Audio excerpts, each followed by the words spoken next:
I spent 25 years in show business. So retrospectively, when I think about it, I was working with dysregulated brains for a really long time. I just didn't know exactly what I could do about it other than try to manage their behaviors. But that career sort of waned in its interest for me, and somewhere towards the end of it, I had a daughter who was clearly a little different.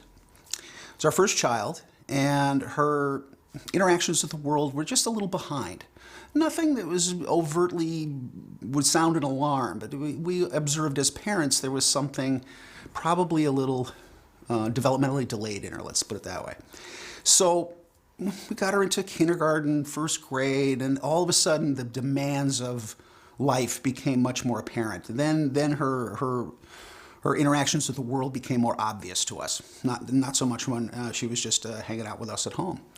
So we went on a journey to find out what this was all about, and we had several different diagnoses. It was sensory processing disorder, there was attention deficit disorder, I think there was one more in there, I can't even remember what it was.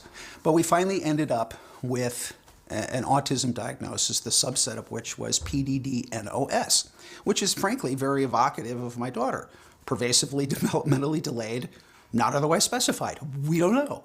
And I was like, yeah, that sounds about right. But it set us on a journey of trying to figure out what we could do to help this kid. And she had behaviors that were really challenging. She'd scream and run out across the street through traffic. I mean, it was stuff that was really quite dangerous at times. And so in an effort to try to find out how we could help manage these, we visited the doctors like you all do. What's wrong with my kid? Went to a developmental pediatrician who sent us to UCLA, and we got this diagnosis, and we got into the system. And the system is designed by and large to manage behaviors. And so we got into the psychopharmacological arena. She must have done 15 or 20 major medications over a couple of year period. Anticonvulsants, antipsychotics, you get on the list. We tried just about everything to try to get some of these things to work for her so that she could at least calm herself down to the point where she could have a meaningful interaction with the world. And to an extent they worked. She wasn't as destructive, she wasn't as rageful, she wasn't a lot of things. She also, sorry. She also wasn't my daughter.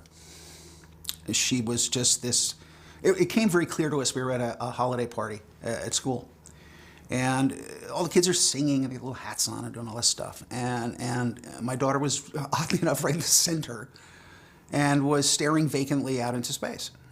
Not singing, she could have been on the moon. It was unimportant where she was. She was not interacting with her world. So her behaviors were managed, but for us, an enormous cost.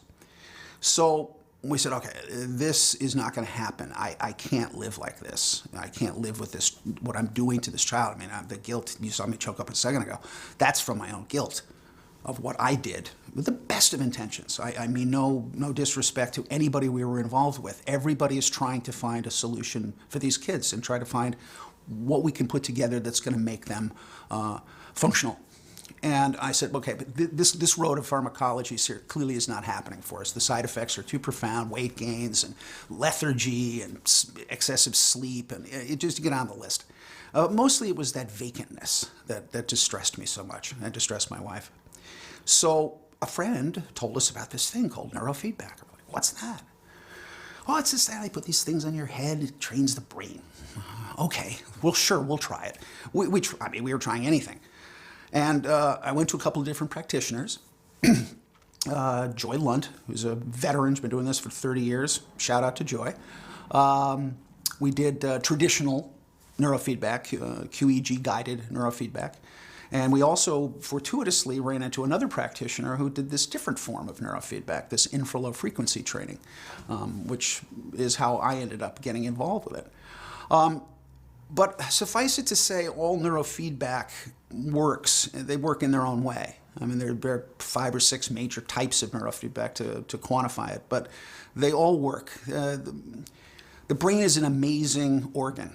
It seeks information, it seeks homeostasis, it seeks to find calm. It needs to reduce fear. It looks for and strategizes ways to manage its own behavior. So any information you give it, it will take it in, it'll try to do something with it. But through this process of neurofeedback, we got her to the point where we could get her off all of her medications. If it did nothing other than that, I would have been thrilled. If it just got her off her meds, I would have been happy. But we noticed an increase in her ability to interact with people, to skill sets. I mean, silly things. I mean, I'm not silly in a sense if you're struggling with this. One of our symptoms that we look for in clients who come to us, we ask them about their handwriting. People go, what are you asking me about my handwriting for? It is remarkable across ADD, autism spectrum disorder, any number of conditions. Handwriting is a huge marker. My daughter's handwriting was indecipherable. It had this really strange pattern, big letters, little letters. It was crazy. She now has the best handwriting in our family. It's almost calligraphic. It's so gorgeous. So point is that she started to gain function over her body, over her emotions, over her socialization, her interactions with others, but be it family or friends, that increase in her ability to interact with strangers, which is always a challenge in the spectrum disorder children, all started to improve. So we're like, this is magical. And I agreed and said, yes, it is magical.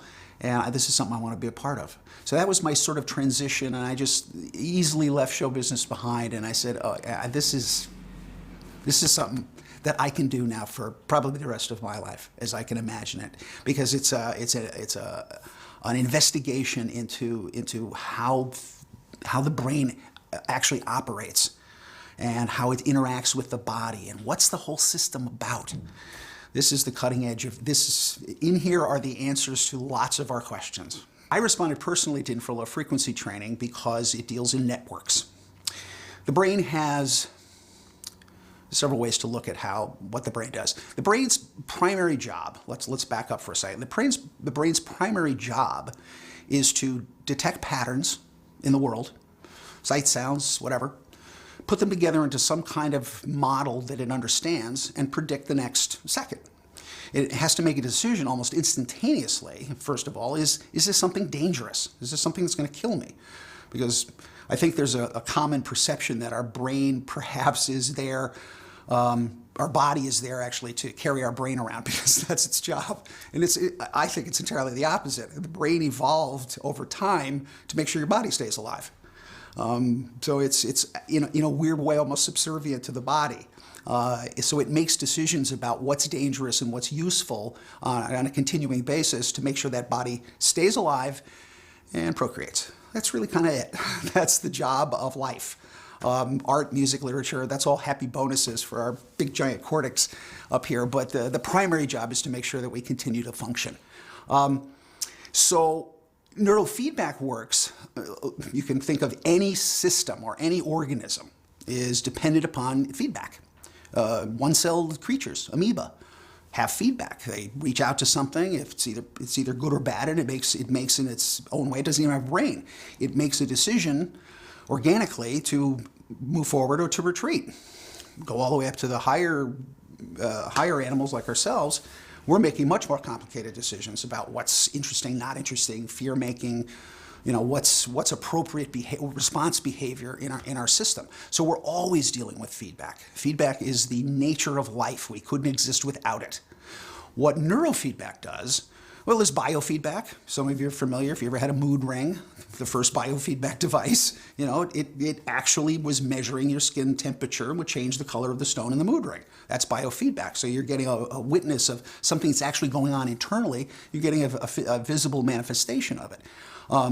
There's heart rate variability training, there's skin conductivity, there's measuring sweat glands, there's all kinds of biofeedback. Neurofeedback is a subset of biofeedback in a sense, but we're using EEG signaling to present back as the feedback mechanism for understanding what's going on inside the brain. We're measuring amplitude, we put little tiny sensors on your head, very traditional stuff, been going on for 75 80 years now. This is not anything that just happened yesterday. So the amplitude of the signal is interesting because we want to find out what those variations are. What is the pattern that's being observed here on the brain, by the brain, and how can it readjust to get a better pattern?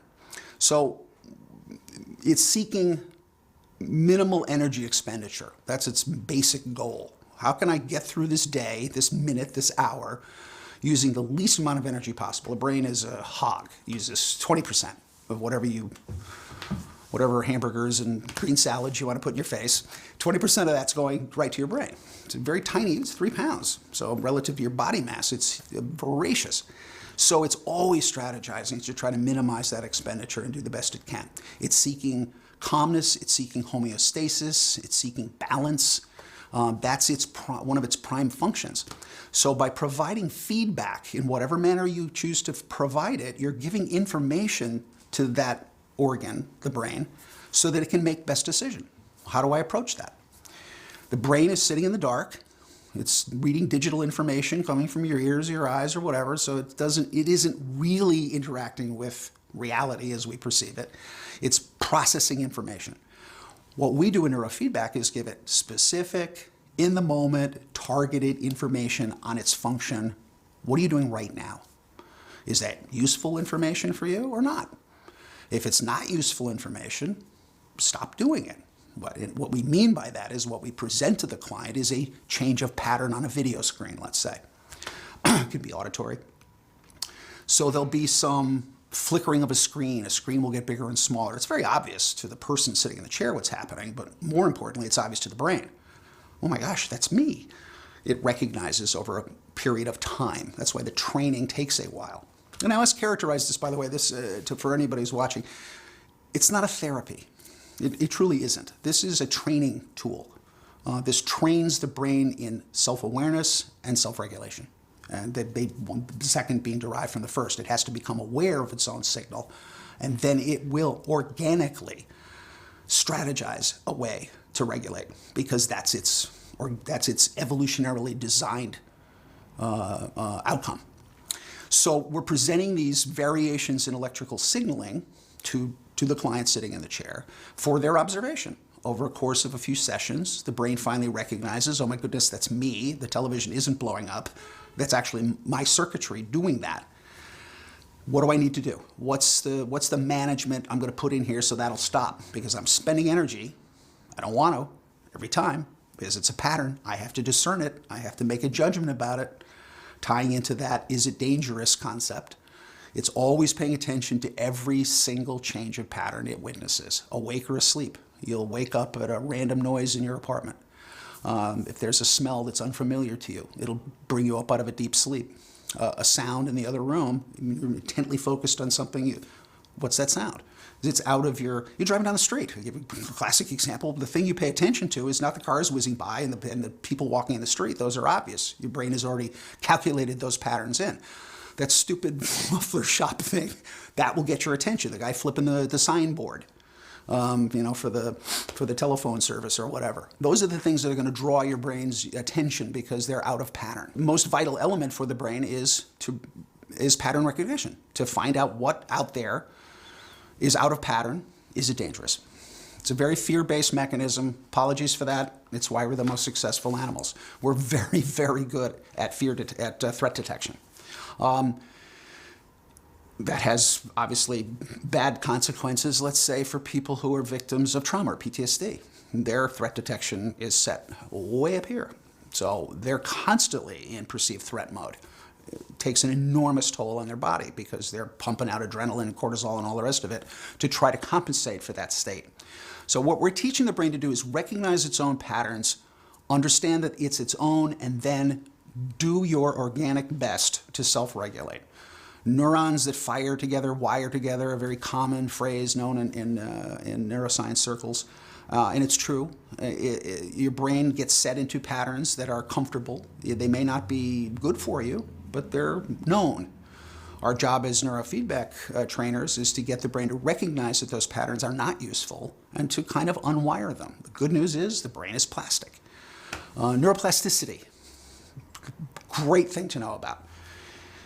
probably 15, 20 years ago, I think most neurologists would probably have concluded, you're born with X and that's sort of what you got until you die. Oh boy, is that not true.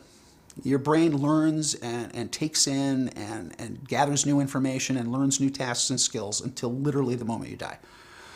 It's always ever changing, always growing, always trying to take care of its best self. It's always in action. So I know we'll talk, I'm sure, about things that you can do to promote that. But that neuroplasticity element is vital for what we're talking about here, because the wiring patterns that one would have thought were immutable are clearly not, that you can change.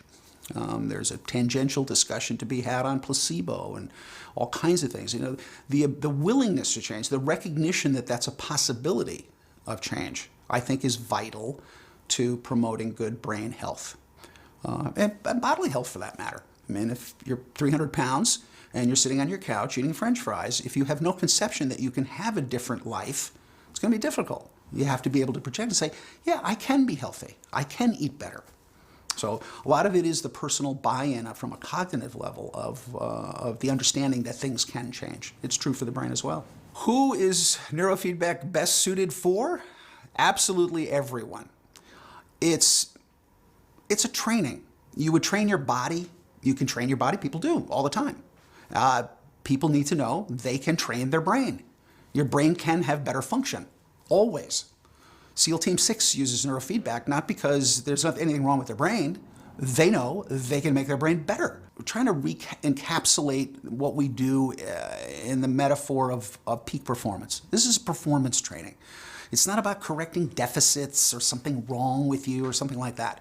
If you have some symptom expression, if you have anxiety, depression, or lack of focus, ADD, whatever you want to name those things, this is just a matter of, I say that so casually, this is just a matter of training your brain to move itself away from those dysfunctional patterns of behavior into more functional patterns, more performance-oriented patterns. It's not a difficult task, it just takes time and effort to do it like anything else. And a willingness to sit in my chair for endless sessions of watching dumb video products or whatever, and just exercising your brain to figure out what it needs to do to strategize how to get to its best performance. It's not magic in any regard. I think people think of it sometimes, oh, this is like magic, putting wires in my head and they're doing this. No, no, no, no. I'm revealing to you, the client sitting in the chair, your own brain. All healing, self-healing. Any doctor will tell you that. They'll set your bone. They're not fixing your leg. You're fixing your leg. They've just created a substrate. They've created the opportunity for your bone to heal. If they're giving you a medicine for some condition, it's to allow your body to figure out how to marshal its own resources to fix your condition. The process is relatively obvious. So we're doing the same thing in the brain. We're giving the brain the information it needs to make the course adjustments it needs to figure out how to best conduct itself in the world for best performance. It's seeking that anyway. But my goodness, why not give it targeted, specific, real-time information on how it's conducting itself right now rather than having to guess about it? Changing your brain through learning is the reason we do this. I mean, every piece of learning that you can incorporate improves what you do. So yeah, you get asked the question, it's like, what are the best brain exercises? Oh, but there's like a zillion of them. Certainly get the apps. Go sign up for Lumosity or CogniFit or whatever. Do all those things. They're great. Do Sudoku, do crossword puzzles. They're all great. Learn how to dance. That's a great one. Highly recommended. A lot of different, what we're trying to do is engage, any brain exercise that you want to do for improvement, try to find ones that engage the most of your brain that you can. If you're looking for, the front of your brain, the frontal cortices are all about decision making and action. The back of your brain is about sensory information. So you're trying to tie to the vision. You try to find an activity, A, that you enjoy, and B, that can hopefully tie together as many of those different ones as you can. That's why dance is so wonderful. It involves timing, it involves vision, it involves rhythm. It involves sensory data coming in, where's your position of your body in space and time, decisions about what you need to do, where do I put my foot next? So there's a lot of parts in play here. So the more of those kind of activities that you can find that you enjoy, that engage those multiple parts of the brains, are going to be the most effective. Pick up whatever one that you want, though. I mean, the takeaway from this is, if you're looking to enhance the performance of your brain, find something you enjoy and go do it. You know, whether it's skiing or if it's swimming or, whatever the case may be, or, chatting with friends, human interaction, huge. There's lots of implications in there. Try to remember things. Try to actively seek out. Okay, last Thursday, what did I do? I'm speaking perhaps of somebody who's got age-related cognitive decline or something like that. Test yourself all the time. Make sure that you're really paying attention to things. Don't just sit passively and watch TMZ. Sorry. My early experience was with this training program was with my daughter with her autism, but clearly I discovered relatively quickly the broad implications that neurofeedback training can have for people. So I think if I had to break it up in terms of my client load at this point, my anxiety is probably way up there. It seems to be an epidemic problem in our society. But anxiety, depression, bipolar disorder, migraines, you get on the list. Neurofeedback has implications for all of these because at the center point of it is this dysregulation in these networks. There are networks in your brain, which we didn't really know about until, frankly, maybe 8 or 10 years ago. We knew clinically that there was some reason that this low-frequency training was impactful, but we only knew it from an empirical point of view. So fMRI research revealed there are networks in your brain. The default mode network being the primary target of our particular training. The default mode network is like the idle speed of your brain. If this setting is wrong, all of the quote-unquote higher level functions are going to be out of whack because they rest on that basis.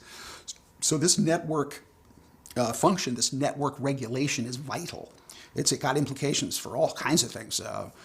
Alzheimer's, people who have excessive default mode network activity produce voluminous amounts of energy, and therefore they're producing more beta amyloids. So clearly there's some connection here. I don't mean to say that any of this, by the way, is hard science. We're all puzzling our way through this. This is recent stuff that people are investigating. But the implications seem to be clear. Autism spectrum children have difficulties with their default mode network. It's not connected as well as with quote-unquote normal folks. So there's implications in that, just for that alone. Anxiety, same thing. Depression, they're all seemingly, there seems to be some connection to this default mode network. So the target of the particular kind of neurofeedback that I do is to train that network. Not exclusively, but as its main focus. Those networks operate at these very, very low frequencies. Less than 1/10 of a hertz for anybody who's technically minded. Your normal functions that you would think about in brain activity are in the multi-hertz range. Sleep or meditation is 10 hertz. Beta activity, conscious thought process, 15 to 30 hertz, somewhere in there. This is 1/10 of 1 hertz and lower. So it's a very unique brain space. Not sure exactly why. Probably to stay out of the way of all the other stuff. It's like submarines talking to each other in the ocean, use long, slow waves to communicate. There's probably something similar going on in that regard. But the default mode network interacts with other networks that kind of create our function. The salience network decides what's important. The default mode network retreats, and the salience network hands it off to the executive control network to make a decision about what to do. These are all operating outside your cognitive space. This is not anything you can think about or willfully control in any regard. So our training attempts to kind of tune the brain into those networks and say, pay attention down here. This is important. These variations that you're seeing on screen are variations in that network. So pay attention to that and try to regulate it, which oddly enough it does. The connection between the gut biome and the brain is starting to be revealed. First of all, I have to give the nod out to the gut biome researchers that anybody thought that what you eat might have an effect on your conduct. Hello, going back 40 years ago, for goodness sakes, you are what you eat. Yes, the health of your gut biome is vital to your function. There is a bidirectionality to that system. And I'll use stress as an example because it's an easy one. When people are under stress, and what I mean by stress is not, you were hijacked or you're kidnapped or you're in a war. Stress is anything. Stress is just some change in your environment. You drive up and your parking space wasn't available. That's stress. Not really, but yes, it's stress. Now you have to make decisions and you have to do stuff to reorganize your life because your parking space wasn't available. Low end stress, high end stress. Obviously, I'm not trying to compare the two, but stress is stress is stress. It provokes a cascade of things that happen biologically, biochemically. For many years, I'm trying to tie this in together, we were only concerned about the sort of biochemical side of things. I'll just digress on that for a second. There's a famous book called The War of the Soups and the Sparks, which I highly recommend, about the early 20th century dialogue between the people who were very much interested in pharmacology, about manipulating brain chemistry, versus the electrical people who were saying, it's a co-equal venture. The brain is a bioelectric instrument. It has electricity as one of its foundations. It also uses chemicals, obviously, neurotransmitters and et cetera, to help propel that function. I'm not sure how an argument is easily made that the chemical part is the dominant one. It's clearly not. Otherwise, our chemical interventions with pharmacology would have worked far better than they do, and they would have had no side effects. So clearly, that's like a blunderbuss approach to the brain. There's a wonderful TED Talk, I think it's David Anderson, on Your Brain is Not a Bag of Chemicals, and where he talks about the implications of flooding our brains with SSRIs, to use as an example, where you're forcing open a channel of uptake in serotonin against the natural proclivity of the brain. That's going to solve some problem. Your problem is clearly a deficit in serotonin. I would argue no, there's probably an electrical component to it as well, at the very least. Maybe there are some people who have a deficit in serotonin. I think that's unlikely. But you're forcing open those channels. What a surprise, there are side effects. You're trying to target a particular symptomatic structure by flooding an entire organism with a chemical. Doesn't seem wise, which is why I think we're seeing what we're seeing here in the lack of efficacy of a lot of the medications that are coming out. And even the pharmaceutical companies are starting to give up on it because it's not a route that has borne immense fruit, and the dangers are really, really high. So the electrical side seems to be a much more interesting way to approach this. I'm circling back to the, let's say, anxiety person who comes in. Stress, anxiety is an expression of stress. Anxiety is not a thing. It's a symptom. Depression is a symptom. All of these things, I would argue that mental illness in its largest frame could easily be viewed as, these are symptoms of something going on. This is an alert mechanism. You're depressed not for some esoteric reason. I mean, your body is telling you that there's something you need to do. You're anxious because your body and your brain together are telling you need to do something. This is intolerable, and I make no judgment about the toleration level of somebody's anxiety. So by altering the brain's electrical capacities, by allowing it to witness that better self-regulation place, that better stasis point, that anxiety starts to diminish. How that connects to the gut-brain is, when stress is reduced and all of those chemicals that are being released start to abate. Those chemicals, you're anxious, what happens? Your stomach tightens up. Some people vomit. I mean, there's clearly a body reaction to this that's being driven by a perception in the brain. So it's all about the perception of the brain in many ways. It's a perception of the brain as to what's happening here that's out of whack. Why do people get hives? I mean, you can go down the list of body expression. You sweat. All kinds of things can happen to you physically. So that connection is clearly there. That perception on the part of the brain to drive a response in the body is clearly obvious. And just a little sidebar, most people don't know, 90% of your serotonin is produced in your stomach. So I'm not sure why we're injecting it into our brains. Makes much more sense to solve the stomach problem, don't you think? It's my little shout out to the biome people. So that bidirectionality, I think, is important to know. I mean, I think it's a fundamental, it's the next step. We're slowly putting this together. The gut biome people, fixing gut dysbiosis is vital. You cannot function if you're consuming the wrong foods, if you've got gut flora that don't make sense. Have that tested, check it out, fix that. Take your probiotics, do the things that you're supposed to do to fix that. Additionally, I would suggest take care of the brain part.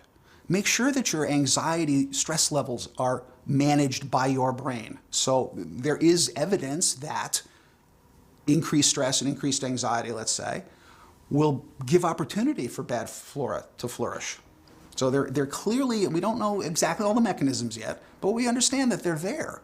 You know, Stephen Porges' polyvagal theory about the balance between the sympathetic and parasympathetic nervous systems and how important that is. That nerve, it's the longest nerve in the body, the longest neuron in the body, goes directly from your brain, the center of your brain, all the way down through all your gut. What a surprise that would be connected. You know, we've lived with Descartes' nonsense for long enough. The brain and the body are intimately connected. They're inextricable, and each affects each other. Neurofeedback absolutely can change the connection between itself and the gut. There are those pathways. The vagus nerve is one. It's directly connected to all of the organs in your body, your lungs, your heart, your liver, your spleen, and it is connected directly to the brain. So anything that affects the brain is going to affect those ultimately and finally. It's not just signals being sent upwards.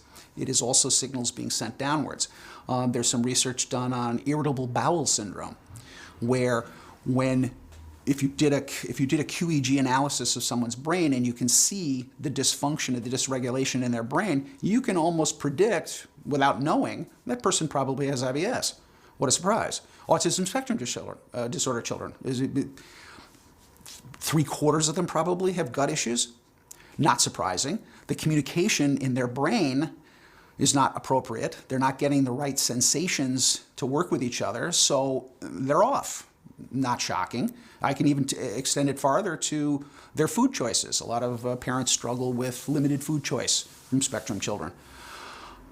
I would hazard, I don't know this for sure, but my guess is this is their defense way of saying, I know these foods work okay for me. They're not going to upset me. It's your brain making that decision. It's by past historical, analysis. So I'm just going to stick with those 4 things. I'm going to stick with the tater tots and the carrot sticks and the whatever, and the chicken breast or whatever the thing is they might favor. So the brain has figured out, is always strategizing, how can I minimize my upset? How can I remain stable? I'm not going to eat that kale because, doesn't look right. As many times as you say it's great, their brain is telling them something different. And they haven't even ingested it. There's a decision made in the brain to refuse those particular foods. So yeah, there is absolutely a bidirectional connection between the two. This is frontier stuff. This is not like 50 research projects have been done on this, but I think the indications seem to be, yeah. And it would make sense. Of course it's connected. Why wouldn't it be? How we perceive who we are and how we are in the world affects all of our actions. It affects everything. It affects our choices. So if you have a construction around your personage that is, I'm not worth anything or I am valueless, you're going to make some bad choices. So you can really damage yourself. I mean, so I know I wanted to touch on the sort of this spirituality part, because I've been kind of talking about the biomechanical part of neurofeedback, which is extremely valuable, that physiological restructuring of brain function.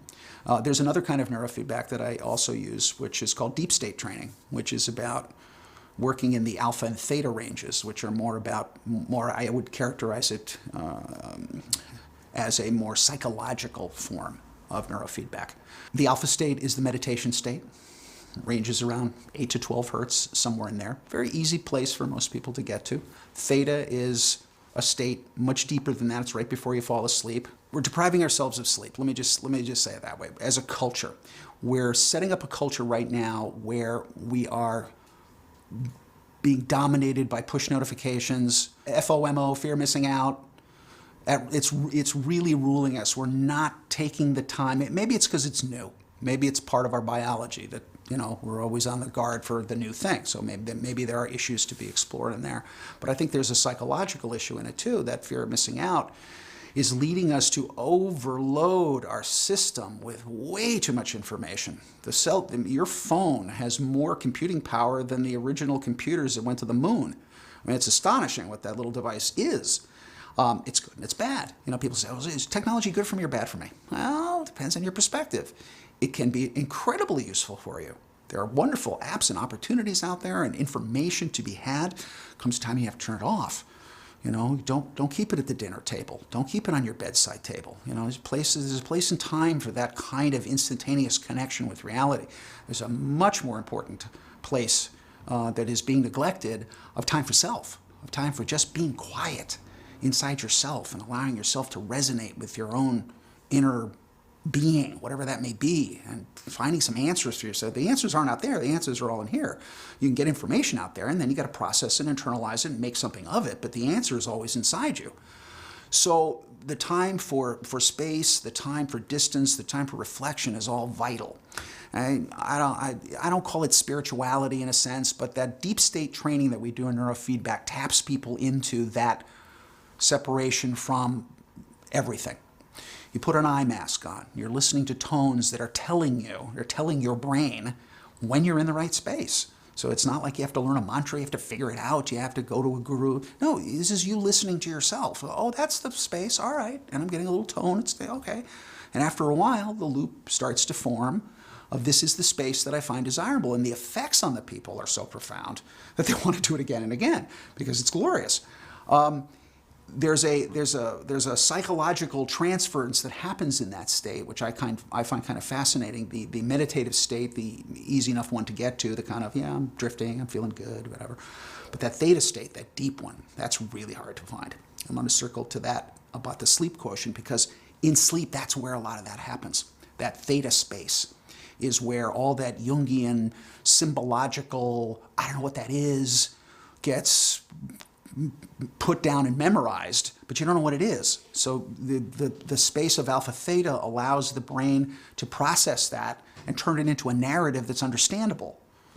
There's implications because we're so deficient in that theta space environment due to our sleep hygiene problems. Here we are people, we stay up till midnight, we got to get up at 6, so we go, all right. We used to go to bed when the sun went down, got up when the sun came up. That's the natural circadian rhythm of life. We forced it, and it's not just electric lights, it's a lot of things. It's a lot of technology. It's the phone, it's the television, it's all kinds of stuff. Work demands, et cetera, et cetera. We need to sleep more, we need to sleep deeper, we need to sleep uninterruptedly. I tell people, put your phone in the other room, don't use it as your alarm clock, don't use an alarm clock if you can get away with it. There's a wonderful alarm clock that wakes you up with smell. There's a natural progression to sleep where you start to fall asleep and you drift down towards delta, which is the deep sleep pattern. But the transition point is that theta space. And then there's a point in the middle of the night where you come up out of the deep delta space into more theta experience. That's where memory formation happens. That's where short-term memory is turned into long-term memory. That's where processing of some of that material that even could be frightening happens while you're asleep. There is no danger. Your brain gets to reorganize itself around some of its experience that it's had during the day. Sleep is also vital, by the way, just from a purely biological function. The glymphatic system. 5 years ago, first major revelation of a new biological reality in the human body in probably 50 or 75 years. They discovered we didn't know this existed, that the brain has waste materials, and we never know how to get rid of it. It just sort of disappears somehow. Well, there is an actual pressurized system in the brain that gets rid of your waste materials. And it happens when you sleep. It doesn't happen while you're awake. So if you're not getting your sleep, you are not taking it. You are literally damaging your brain. Every time you short yourself on sleep, you might, okay, I'm going to do this for 5, I'm going to catch up on the weekends. Every one of those 5 nights, you've damaged your brain. Permanently? Don't know. But I'm not sure if I'm willing to take the risk. Get your sleep. Don't mess around. That's vital. It's implicated in Alzheimer's. The amount of beta amyloid that's produced during the day Can't clean it out, where's it going to go? It's going to lay down like plaques in your brain. What a surprise. It's got to go someplace. So the implications are really, really high for sleep tied to good health of brain and body. Obviously, the recoupment of resources in the body sphere is pretty well known. But the brain, we think, it's just the brain, it'll be fine. No, it's not. Are we making ourselves sick with our thoughts? Sure. If you think of it from the perspective of brain wiring, let's just use what I know best, your thought patterns, if you continue to invest in them, will tightly wire together. So your perception of whatever, that's fearful, that makes me angry, that makes me sad, whatever the thing might be, and the longer and harder you hold on to those thoughts and ideas, the more robust they will remain. If you want to get rid of some of those thoughts, start thinking other thoughts. It's that replacement strategy. Those will then slowly dissolve. The circuits that wire together, or fire together, wire together. The reverse is true. If they're not being used, the circuit's not being activated by your thought, it'll slowly disintegrate. The brain is an incredibly flexible place. It wants to use resources to the best of its ability, and if that's kind of useless, let's get rid of it. So it can work either way. And it's not like I'm proposing that we all just live in bliss. We all have problems. We all have things that we have to worry about. We all have, mortgages and car payments and whatnot. I mean, that's part of life. It's how much you obsess on them and how much you value them as, the value you put on them as being disruptors of your life is it. So this is not about eliminating stress. I want to be clear with anybody who watches this. You're not going to eliminate stress. Stress is part of life. Stress is actually a valuable component of life. It's an indicator to your system. Something needs attention. There's a stressor coming in. What do I need to do? It's how you manage it. It's how you react to it. That's important. So managing your stress, putting it in the proper container. Is this the worst possible thing that could happen to me? Probably not. If you thought about it for a second. So think about it for a second. I can't quote it. It's a Marcus Aurelius quote to that point. If you observe your thing that you think is horrible, if you think about it for a second, okay, it's not that bad. It's just not that bad. I work in an integrative clinic, and we're on a path of putting together all of these things into a cohesive whole. Right now, it's largely organized around mental health issues. And we're going to be bringing in, the functional medicine aspects and the gut health and all the rest of it because it's important. So yes, of course, I advise good diet. I personally do paleo as often as I can. I think that's the most resident diet that I've come up with. I dearly miss my pasta. I dearly miss my bread, but it makes me feel better. But in general terms, I'm not a dietitian. I can't give nutritional advice in that sense. I send them to the people that I think, they're going to get it and value and take their wisdom as experience as more gospel than they'll take it from me. But yes, I absolutely encourage people. That's a vital part of this. To have your gut biome in order is fundamental. For me, it's the two parts. Get your gut in order, get your brain in order. Your life's going to be pretty okay. There are many supplement manufacturers out there on the planet with, I'm sure, wonderful goods. I do not have the science to pull apart, which one is quote unquote better than another. If somebody's feeling like they're not getting the proper nutrition from their regular diet, yes, sure, go for it. I personally don't take a lot of supplements. I eat a really good diet, and I'm pretty comfortable with the way things operate. Could use a little more chondroitin probably for my hip, but it's not part of my regular regimen. I don't necessarily tell people to take brain supplements per se, unless there's something really, subpar really going on, especially in the age-related cognitive decline and something like that. I probably would get more behind it. I'm hoping that if people eat good quality organic foods that's locally sourced, they know where it's coming from, you're going to get most of the stuff you're going to need. If you're taking an SSRI, Zoloft, that particular article referenced is changing, I think it was the size of the hippocampus. And you go, okay, and if it's going to solve your anxiety problem, perhaps there's a reason to do that. Unfortunately, Zoloft is prescribed for 10 different conditions, which may have nothing to do with the hippocampus. So these medications are global in their impact on structures of the brain. We don't know what they're doing. I mean, the longitudinal studies on the impacts of some of these drugs is woefully lacking. I am testament to that from the experiments that were done with my daughter. And I say that in a very non-pejorative sense. Most of the drugs that she took were off-label use. Most of the drugs given to kids on the spectrum or kids with ADD, for example, are not properly researched on dosage levels for 10-year-olds.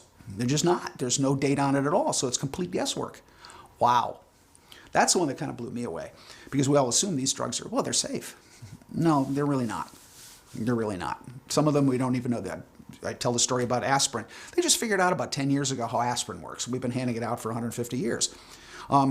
There are mechanisms that go on in here that we have no idea what the unintended consequences might be. So advisedly, if you need them desperately, take them for some short period, see how they're going to work for you to get you off that edge, that cliff, out of that funk, whatever the thing might be. Look for another answer, because I don't think it's in pharmacology. I've met people who have 15, 20 years on benzodiazepines, and you sort of go, what? I can't fathom in my mind how that can actually happen to a person. Their brain is not deficient in benzodiazepines. That's not their problem. You're covering up a deeper problem with this particular person. So I would suggest to their prescribing physician, let's look at a larger frame around this, and to the person themselves. You're not dealing with your situation, you're masking a symptom. Zoloft is just one. I could go down many, many lists of medications that have profound effects on changing literally structure of the brain. So you are playing with fire if you are taking them. For parents of children with autism specifically, do everything. Try everything. Your kids, I tell parents, your kids, well, should we do this one first, second, or third? I say, it doesn't matter. Do them all at the same time. What's the difference? Your kid's not a science experiment. If neurofeedback's helpful, great. If occupational therapy is helpful, great. If sound therapy is helpful, I'm a big fan of the listening program. It's a terrific program for people on the spectrum. It addresses sensory processing issues. If your kid likes any number of things, the list is quite long. We tried a lot. Let's put it that way. We did CogMed, short-term memory training. We did occupational therapy, speech and language therapy, physical therapy. We did martial arts. Terrific one for kids on the spectrum. Teaches them body awareness, teaches them control, teaches them interaction with another figure, not a parent. Interesting. And taking orders in a sense. This is what you got to do. Memorizing their kata. So there's a whole process of frontal cortex organization that has to be challenged in putting together the sequence of steps that they need to do to perform successfully their program. That's a great one. But I would try anything. ABA, very popular, especially with young children. If you've got little ones who are really struggling to figure out how to put together the logical sequence of toileting or how to hold a fork and eat from a plate, ABA is terrific for that. I would think over time, the older the child gets, it's probably not as useful. It's relatively, from my perspective, relatively limited in terms of its impact because it's straight up behavioral training. So the more complicated a procedure gets, the more difficult it is to implement some of that stuff. And neurofeedback clearly would be a go-to at the earliest opportunity. I've trained kids as young as 2. People in my community have trained kids as young as 6 months. I mean, there's no early time frame that I can envision. They have to be willing and able to take in sensory information in some fashion. Ideally, visually, that'd be great, but there are ways to do it just with a tactile buzzer where they're getting a buzz that gives them the same signal that their brain is producing manifested in a buzzer device that raises and falls in volume depending on their brain function of what's going on in their brain. So there are ways to approach this. Sound is an easy one for kids who can't focus yet with their eyes. They can hear sounds. So there are a lot of ways to get at the system at the earliest possible opportunity. So if you've had a diagnosis, my daughter was not diagnosed until she was 9. So I came very late to this party. I don't mean to say it that way. Certainly by no means is it a party. but I came late to the struggle on trying to get her function to increase. So if you've had a diagnosis at 2 or 3 years old, just jump on it. Just jump on it. There's no reason to wait. I would tell folks with autism spectrum children, though, it's a long road. It's a long, long road. Training brain function is, my daughter still does neurofeedback. She's 20. Her brain is not yet there. She's 80% improved from where she was. I'm looking for that extra 20.